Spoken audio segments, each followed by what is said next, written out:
encontramos reunidos acá en la Universidad Católica Raúl Silva Enríquez en una actividad que se llama Sabores de la Memoria Ancestral.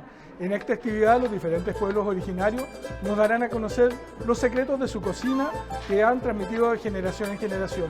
Esta actividad es organizada por la Subdirección de Pueblos Originarios, Región Metropolitana del Servicio Nacional del Patrimonio Cultural. Hola, buenas tardes a todos. Mi nombre es Miraji Pacarati y estoy acá en un encuentro y degustación de gastronomía de los pueblos originarios, Mapuche, Aymara, Quechua y Rapa Nui.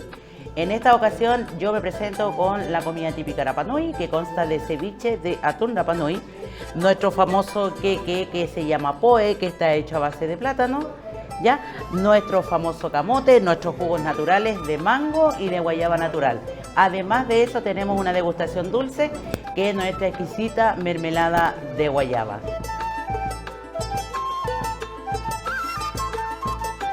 Para mí esta instancia es importante para poder abrirme al mundo indígena y poder conocer sus culturas, su alimentación y su cosmovisión. Bueno, la importancia de Sabores de la Memoria.